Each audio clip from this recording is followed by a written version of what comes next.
नमस्कार दोस्तों, बालाजी स्टडी अड्डा में आपका स्वागत है। सीटेट अपर प्राइमरी कक्षा 6, 7, 8 एनसीईआरटी बेस्ड सामाजिक अध्ययन डेली 20 प्रश्न हम आपको करा रहे हैं। तो इससे पहले हमने देखा था हमारा पार्ट नंबर 42, जो कि आपको साइड में आई बटन में वीडियो मिल जाएगा। आज हम देखेंगे इसका पार्ट नंबर 43 और ये वीडियो हम देखते हैं डेली दोपहर 3 बजे। तो आप लाइव आकर भी वीडियो जो है वो देख सकते हैं। तो चलिए शुरू करते हैं प्रश्न से। सबसे पहले बात करते हैं पिछले वाले वीडियो में जो मैंने प्रश्न पूछा था उसके उत्तर की। तो प्रश्न मैंने क्या पूछा था, आगरा नगर जो है उसकी स्थापना जो है वो किसने की थी? सिकंदर लोदी ने, खिज्र खां ने, बहलोल लोदी ने या फिरोज तुगलक ने। 4 ऑप्शन थे, आपको बताना था कौन सा सही होगा। बात कर लेते हैं उत्तर की। तो आपका option number A Sikandar Lodi जो है वो बिल्कुल सही हो जाएगा। तो सिकंदर लोदी ने आगरा जो है, जो शहर है उसकी या जो नगर है उसकी स्थापना की थी। कब की थी? तो सन ध्यान रखिएगा 1504 ईस्वी में जो है वो की थी। 1504 ईस्वी में जो है आगरा नगर को बसाया था। चलिए शुरू करते हैं अब अपने इस वीडियो के प्रश्न। तो सबसे पहला प्रश्न है कि डिग शब्द किस खेल में प्रयुक्त किया जाता है? ब्रिज में, क्रिकेट में, शतरंज में या वॉलीबॉल में। 4 ऑप्शन है, बताना है आपको कौन सा सही होगा। ऑप्शन ए, बी, सी या डी। चलिए बात कर लेते हैं उत्तर की कौन सा सही होगा। तो आपका ऑप्शन नंबर डी वॉलीबॉल जो है वो बिल्कुल सही हो जाएगा। आपका ऑप्शन डी वॉलीबॉल। तो ध्यान रखिएगा। अगला प्रश्न देखते हैं दूसरा, ब्रह्म समाज की नींव जो है वो किसने रखी थी? 4 ऑप्शन है, बताना है आपको कि राजा राम मोहन राय, ईश्वर चंद्र विद्यासागर, स्वामी दयानंद सरस्वती या स्वामी विवेकानंद। आपको बताना है कौन सा सही होगा। चलिए बात करते हैं उत्तर की कौन सा सही होगा। आपका ऑप्शन नंबर ए राजा राम मोहन राय बिल्कुल सही हो जाएगा। थोड़ा सा इसको आप ट्रिक से भी जोड़ सकते हैं। ब्रह्म भगवान होते हैं, इसी प्रकार राम भगवान होते हैं। तो इस प्रकार से कंफ्यूज ना होइएगा, तो इस प्रकार से जोड़ के याद रख सकते हैं। क्योंकि जब ऑप्शन में स्वामी दयानंद सरस्वती और राजा राम मोहन राय दोनों होता है तब कभी कभार आप कंफ्यूज हो जाते हैं। तो राजा राम मोहन राय ने क्यों इसकी स्थापना की थी, यदि आपके मन में ये प्रश्न आ रहा है, तो विभिन्न प्रकार की कुरीतियां व्याप्त थीं, जैसे कि आपका सती प्रथा है, बहुविवाह है, जातिवाद है, अस्पृश्यता है। इन सभी को समाप्त करने के उद्देश्य से ब्रह्म समाज की स्थापना जो है वो की थी। और बात करें कब की थी, तो 20 अगस्त 1828 को जो है वो की थी। 20 अगस्त 1828 को। इनके सहयोगी के रूप में, यानी कि राजा राम मोहन राय के सहयोगी के रूप में द्वारकानाथ टैगोर का नाम भी आपको देखने को मिलता है। दोनों ने संयुक्त रूप से ब्रह्म समाज की स्थापना की थी, ऐसा भी जो है वो बताया जाता है। परंतु मुख्य रूप से प्रश्न आपसे ये पूछा जाता है तो राजा राम मोहन राय ही आपको ऑप्शन देखने को मिलता है। राजा राम मोहन राय के बारे में एक पॉइंट और ध्यान रखिएगा, वो क्या, वो ये कि 1815 में राजा राम मोहन जो राय हैं इन्होंने आत्मीय सभा की स्थापना की थी। ये भी बहुत से कॉम्पिटेटिव लेवल में प्रश्न पूछा जाता रहा है। आत्मीय सभा की स्थापना भी राजा राम मोहन राय ने 1815 में जो है वो की थी। चलिए देखते हैं अपना अगला प्रश्न तीसरा, सिडनी किस नदी के किनारे बसा है? नील नदी, टेम्स नदी, डार्लिंग नदी या इनमें से कोई नहीं। 4 ऑप्शन है, बताना है आपको कौन सा सही होगा। तो चलिए बात करते हैं उत्तर की कौन सा सही होगा। तो आपका ऑप्शन नंबर सी डार्लिंग नदी सही हो जाएगा। तो सिडनी आपका किस नदी के किनारे बसा है? तो डार्लिंग नदी के किनारे बसा है। ऑप्शन बी यहाँ पर आपका बहुत इंपॉर्टेंट दिया है, वो है टेम्स नदी। टेम्स नदी के बारे में आपको ये पता होना चाहिए, एक शहर है लंदन, जिसका नाम आपने तो सभी ने सुना होगा। तो जो लंदन शहर है ये आपका जो टेम्स नदी है इसी के किनारे जो है वो बसा हुआ है। और जो आपकी टेम्स नदी है इसी को लंदन की गंगा के नाम से भी जाना जाता है। हो सकता है आपसे डायरेक्ट प्रश्न पूछ लिया जाए, तो ध्यान रखिएगा कि टेम्स नदी को लंदन की गंगा के नाम से जानते हैं। और ये आपका लंदन जो शहर है उसी के किनारे जो टेम्स नदी है वो स्थित है। देखते हैं अपना अगला प्रश्न चौथा, भारतीय महिला संघ को निम्नलिखित में से किसके द्वारा स्थापित किया गया था? सरला देवी, चौधरानी, पंडित रमाबाई, एनी बेसेंट या डोरोथी जिनराज दास। 4 ऑप्शन है, बताना है आपको कौन सा सही होगा। चलिए बात करते हैं उत्तर की कौन सा सही होगा। तो बिल्कुल यहाँ पर आपका option number D Dorothy Jinraj Das जो है वो सही हो जाएगा। डोरोथी जिनराज दास जो है वो एक आयरिश नारीवादी थे और इन्होंने ही भारतीय महिला संघ की स्थापना जो है वो की थी। और यदि आपसे ये पूछा जाए कि जो राष्ट्रीय महिला आयोग है वो किसके जरिए बनाया गया था, तो संसद द्वारा जो पारित अधिनियम था उसके जरिए बनाया गया था। इस चीज को ध्यान में रखिएगा। राष्ट्रीय महिला आयोग अधिनियम 1990 के तहत जो है एक अधिसूचना जारी की गई थी, उसी के जरिए जो है वो बनाया गया था। अगला प्रश्न 5 कह रहा है कि सिंधु सभ्यता का सबसे बड़ा भवन जो है वो था वृहत गजनवी, अन्नागार, पुरोहितों का निवास स्थान या गोदी पाड़ा। 4 ऑप्शन है, बताना है आपको कौन सा सही होगा। चलिए बात करते हैं उत्तर की कौन सा सही होगा। तो बिल्कुल आपका ऑप्शन नंबर बी सही हो जाएगा, यानी कि सिंधु सभ्यता का सबसे बड़ा भवन जो है वो अन्नागार था। इसी प्रश्न को दूसरे तरीके से भी पूछा जाता है कि मोहनजोदड़ो जो है उसमें सबसे बड़ा भवन कौन सा था, तब भी आपका अन्नागार ही जो है वो सही होगा। और यहाँ पर सिंधु सभ्यता की बात हुई है तो सिंधु सभ्यता से ही रिलेटेड एक और प्रश्न ध्यान रखिएगा कि सिंधु घाटी सभ्यता का पत्तन नगर जिसे हम बंदरगाह कहते हैं वो कौन सा था, तो वो आपका लोथल था। ये कुछ एक आध प्रश्न है जो बार बार रिपीट होते हैं तो आपको पता होना चाहिए। देखते हैं अपना अगला प्रश्न छठा कि निम्नलिखित कार्यों में से किस कार्य को बुरहान उल मुल्क सआदत द्वारा शुरू नहीं किया गया था। जागीरदार, सूबेदार, दीवानी या फौजदार। 4 ऑप्शन है, बताना है आपको कौन सा सही होगा। बात कर लेते हैं उत्तर की, तो आपका ऑप्शन नंबर ए जागीरदार बिल्कुल सही हो जाएगा। तो बुरहान उल मुल्क सआदत खान जागीरदारी छोड़कर बाकी आपके सैन्य है यानी सूबेदार, दीवानी, फौजदारी, ये सभी आपके कह सकते हैं इसके अंतर्गत जो है वो आते थे। जबकि प्रश्न पूछा गया था कि किसके द्वारा शुरू जो है वो नहीं किया गया था, तो जागीरदार जो है वो नहीं शुरू किया गया था। देखते हैं अपना अगला प्रश्न 7वां कि घासीराम कोतवाल पुस्तक की रचना जो है वो किसने की। प्रिया तेंदुलकर, डॉक्टर के कौटिल्य, गुरु घासीदास या विजय तेंदुलकर। 4 ऑप्शन है, बताना है आपको कौन सा सही होगा। इसके अलावा वीडियो पसंद आए तो वीडियो को लाइक भी अवश्य कर दीजिएगा ताकि इसी प्रकार डेली अच्छे अच्छे प्रश्न हम आपको प्रैक्टिस कराते रहें। चलिए बात करते हैं उत्तर की कौन सा सही होगा। तो आपका ऑप्शन नंबर डी विजय तेंदुलकर जो है वो सही हो जाएगा। तो घासीराम कोतवाल जो है आपका विजय तेंदुलकर इनके द्वारा लिखित एक मराठी नाटक है। इस चीज को भी ध्यान में रखिएगा, एक मराठी नाटक है जिसके प्रकाशन वर्ष की बात करें तो 1972 में जो है वो हुआ था। इसमें स्टोरी क्या है, तो इसमें एक्चुअल में जो ब्राह्मण हैं उनके गढ़ पूना में रोजगार की तलाश में एक हिंदी भाषी यानी कि हिंदी बोलने वाला एक ब्राह्मण होता है जिसका नाम होता है घासीराम, जो कि आप पर यहाँ पर टाइटल देख पा रहे हैं। इसकी त्रासदी की कहानी इसमें जो है वो बताई गई है। चलिए देखते हैं अपना अगला प्रश्न 8वां कि एक प्रणाली जिसमें सरकार की 3 अलग अलग शाखाएं एक दूसरे पर निगाहें रखती हैं उसे क्या कहा जाता है। त्रिपक्षीय, त्रिकोणीय, शक्तियों का विभाजन या कुलीन तंत्र। 4 ऑप्शन है, बताना है आपको कौन सा सही होगा। प्रश्न आपको पेपर में बड़े ही देखने को मिलेंगे। मैंने आपको 2019 में दिसंबर माह में जो पेपर हुआ था कंप्लीट ऑलरेडी करा दिया। यही जो पार्ट वाइज हम देख रहे हैं इसी सेंट बीच में, तो नहीं आपने देखा तो देख लीजिए जल्दी। हम और भी प्रीवियस ईयर को जो है इसी में है और डायरेक्ट पेपर टू पेपर जो है वो सॉल्व भी करवाएंगे। चलिए बात करते हैं उत्तर की कौन सा सही होगा। तो आपका ऑप्शन नंबर सी शक्तियों का विभाजन जो है वो सही हो जाएगा।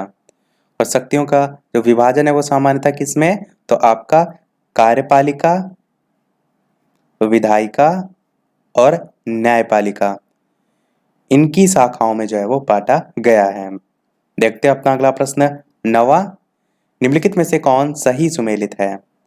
वाराहमिहिर, सूर्य सिद्धांत, भास्कराचार्य, नीलमत पुराण, बृहत संहिता, चरक या आर्यभट्टियम वराहमिहिर। आपको बताना है कौन सा इसमें से सही है। सही जो है आपको छांटना है, ऑप्शन ए, बी, सी या डी। तो चलिए बात करते हैं उत्तर की कौन सा सही होगा। आपका ऑप्शन नंबर बी सही होगा। भास्कराचार्य जो है वो नीलमत पुराण, ये आपका बिल्कुल सही है। बाकी सभी यहाँ पर गलत बिल्कुल लिखे हुए हैं, जिसमें आपका पहला ऑप्शन यदि बात करें जो वाराहमिहिर है सूर्य सिद्धांत, तो सूर्य सिद्धांत आपका आर्यभट्ट ने दिया था, इसलिए ये बिल्कुल गलत है। और आर्यभट्टियम जो है ये वाराहमिहिर की रचना नहीं है, ये आर्यभट्ट प्रथम की रचना है, तो ये भी आपका इसी प्रकार गलत हो जाएगा। और वृहत संहिता ऑप्शन सी में जो लिखा हुआ है ये आपकी वराहमिहिर जो है इनकी रचना है, चरक की नहीं है, तो ये भी आपका गलत हो जाएगा। तो ये तीनों आपके गलत हैं जबकि आपका ऑप्शन नंबर बी जो है वो बिल्कुल सही है। देखते हैं अपना अगला प्रश्न 10वां कि मुगल किसके वंशज थे? चंगेज खान के, तुगलक के, लोधी के या तैमूर के? इस प्रकार से 4 ऑप्शन है, बताना है आपको कौन सा सही होगा। चलिए बात करते हैं उत्तर की, तो बिल्कुल आपका ऑप्शन नंबर डी तैमूर सही हो जाएगा। तो मुगल जो है वो तुर्कों के जो है वो वंशज थे। इन्हें भी हम तिमुरिड वंश जो है उसका उत्तराधिकारी भी जो है वो माना जाता है। तो बस आपका यहाँ पर ऑप्शन डी सही हो जाएगा। बस यहाँ पर जो मैंने नाम बताया तिमुरिड, इसको ध्यान में रखिएगा। इसके संबंध में आप ये कह सकते हैं कि जो आपका मुगल राजवंश है, ये राजवंश कभी कभी तिमुरिड राजवंश जो है उसके नाम से भी जो है वो जाना जाता था, या ये भी कह सकते हैं जो तिमुरिड वंश है इसका उत्तराधिकारी जो है इन्हीं को जो है वो माना जाता था। चलिए देखते हैं अपना अगला प्रश्न 11वां कि प्रत्येक वर्ष सबसे पहले होने वाली ग्रैंड स्लैम टेनिस प्रतियोगिता कौन सी है? विंबलडन है, फ्रेंच ओपन है, ऑस्ट्रेलियाई ओपन है या यूएस ओपन है? सुपर टेट के लिए भी आपका ये बहुत ही इंपॉर्टेंट क्वेश्चन है। इस प्रकार से आपके खेल से संबंधित भी प्रश्न काफी बार पूछे जाते हैं। तो 4 ऑप्शन है, आपको बताना है कौन सा जो है वो सही होगा। तो चलिए बात करते हैं उत्तर की कौन सा सही होगा। तो आपका पहला ऑप्शन बिल्कुल सही हो जाएगा। विंबलडन आपका सबसे पहले जो ग्रैंड स्लैम है इसमें सबसे पहले जो है वो शुरू हुआ था। विंबलडन कब हुआ था? तो 1877 में जो है वो शुरू हुआ था। सन ध्यान रखिएगा। इसके बाद कौन सा आया था? तो इसके बाद आपका आया था यूएस ओपन। यूएस ओपन कब आया था? तो ये आपका 1881 में जो है वो आया था। सबसे पहले आपका विंबलडन, उसके बाद आपका यूएस ओपन। फिर आपका आता है फ्रेंच ओपन। तो फ्रेंच ओपन कब आया था? फ्रेंच ओपन आपका आया था 1891 में, यानी कि उसके जस्ट 10 साल बाद 1891 में। और सबसे लास्ट में आपका आया था ऑस्ट्रेलियाई ओपन। वो कब आया था? तो ये आपका 1905 में जो है वो आया था। तो ये आप सीरियल ध्यान में रखिएगा, डायरेक्ट भी सन आपसे पूछा जा सकता है। मैंने चारों सन भी इसीलिए बता दिए हैं। चलिए देखते हैं अब अपना अगला प्रश्न 12वां कि निम्नलिखित में से किस नदी के किनारे पहला अंग्रेजी कारखाना स्थापित किया गया था? गंगा, हुगली, तीस्ता या ब्रह्मपुत्र? 4 ऑप्शन है, बताना है आपको कौन सा सही होगा। चलिए बात करते हैं उत्तर की कौन सा सही होगा। तो आपका ऑप्शन नंबर बी हुगली बिल्कुल सही हो जाएगा। पहला अंग्रेजी कारखाना बंगाल में हुगली नदी के तट पर स्थापित जो है वो किया गया था। अगला प्रश्न देखते हैं 13 कि माओरी किस देश के मूल निवासी हैं? स्वीडन के, अमेरिका के, जापान के या न्यूजीलैंड के? 4 ऑप्शन है, बताना है आपको कि इन चारों में से कौन सा सही होगा। चलिए बात कर लेते हैं उत्तर की। तो बिल्कुल आपका ऑप्शन नंबर सी जापान जो है वो बिल्कुल सही हो जाएगा। तो ये जापान के जो है वो मूल निवासी थे। अगला प्रश्न 14 कह रहा है कि मंडप का उद्देश्य जो है वो क्या था? सभाओं को आयोजित करने के लिए, अवशेष रखने के लिए, आराम करने के लिए या धार्मिक जो मामले हैं उन पर चर्चा करने के लिए? आपको बताना है कौन सा सही होगा।